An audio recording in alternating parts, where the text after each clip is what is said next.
Greetings,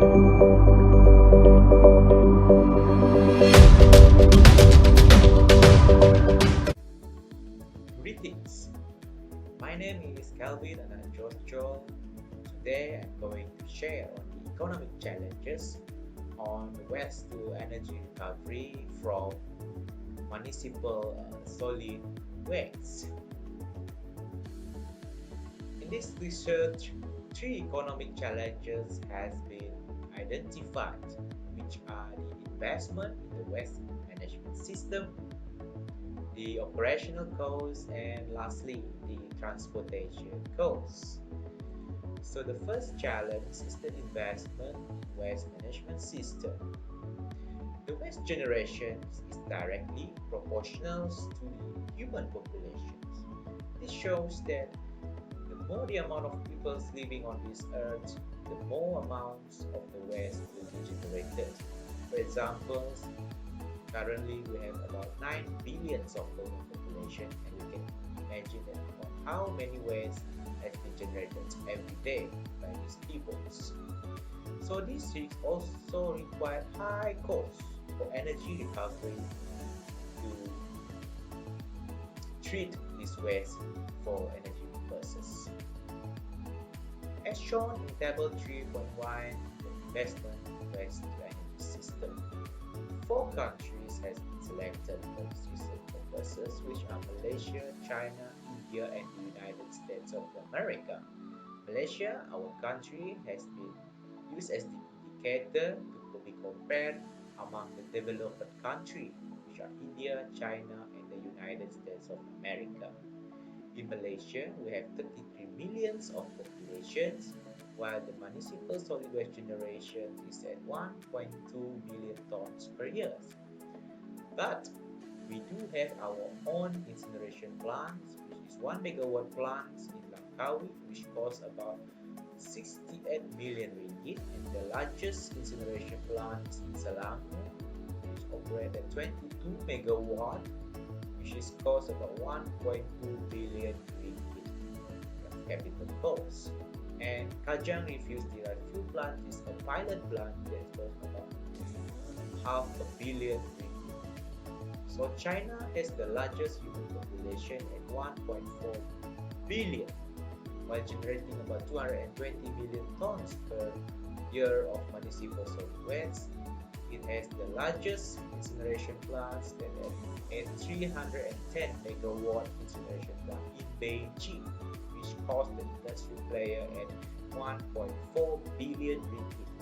The rest two in Guangzhou and in Shandong operate almost at 300 megawatt, while costing almost 700 million ringgit to build each plant, which is quite high for this large high energy generation.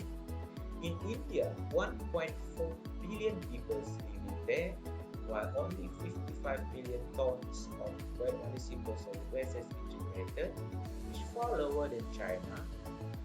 But it also do have its own incineration plant, which is in Kamchal Pradesh, cost the industrial player 22 million ringgit of capital investment for only 1.75 megawatt incineration. And the largest incineration plant located in Delhi at 24 megawatts, costing the industrial player at 238 million ringgit. So lastly, the United States of America, the top developed country in the world, at 372 human population, generating almost 300 million tons per year of municipal solid waste, with the largest refuse derived fuels located in Rochester for 54 megawatt electric generation, costing the industrial player at almost 1 billion ringgit investment. All of these investments shows that industry players require high capital costs even to invest 1 megawatt plant, as has been shown in Langkawi in Malaysia. So the next challenge is the operational cost.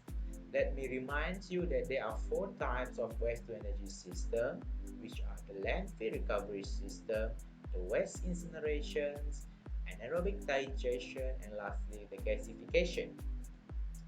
As shown in table 3.2, the operational cost of waste to energy systems. All those four waste energy systems has its different annual operating costs and annual net income and its purposes. So the highest annual operating cost is led by the waste incineration at 31.62 million ringgit per year. So the lowest operating cost is by the landfill gas recovery system at only 8.12 million ringgit per year. However, you need to compare with the amount of the annual net income by these plants. So the waste incineration has the highest annual net income at 31 million ringgit. So the waste incineration purpose is to treat at least 1,000 tons of municipal solid waste to generate at least 102 megawatts of electricity per year.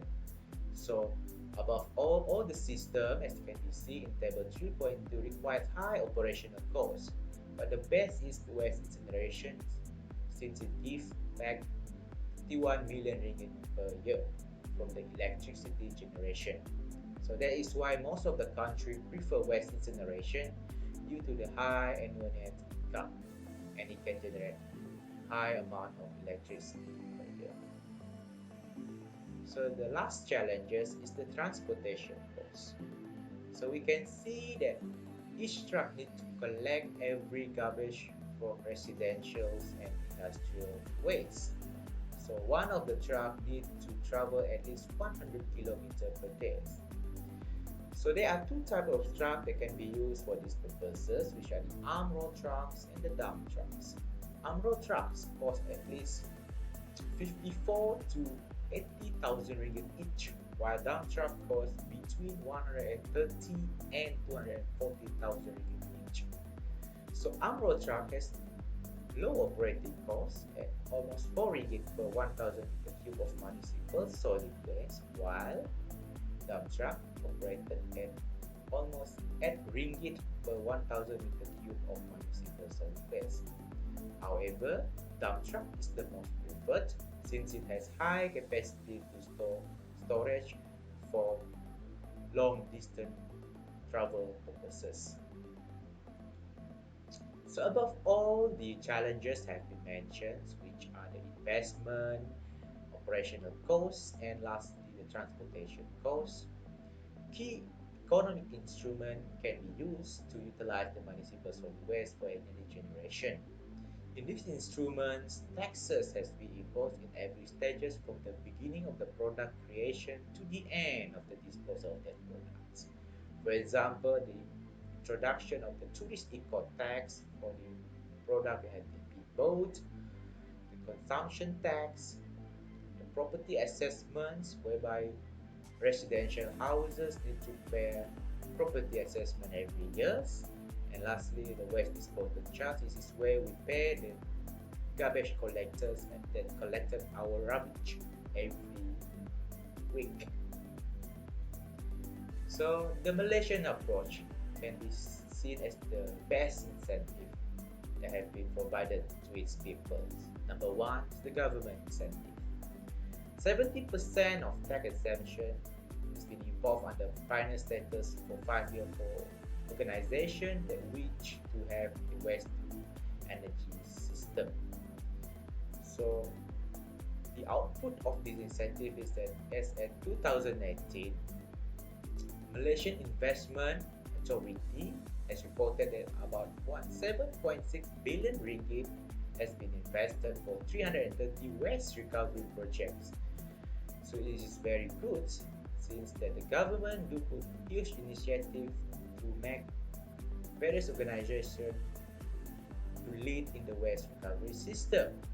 And secondly, under Malaysian budget, the government imposed tax incentive for the green technologies since waste to energy recovery also falls under the green technology part in budget 2014.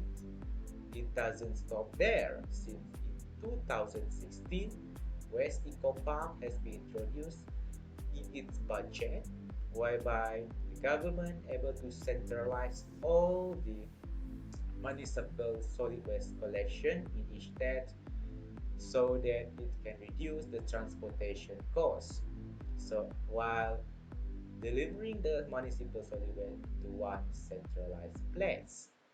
In short, the economic challenges can be mitigated if the government mitigate and provide the financial assistance to the industrial player to initiate the waste to energy system while mitigate all these challenges. That is all from me, and thank you for listening to my sharing.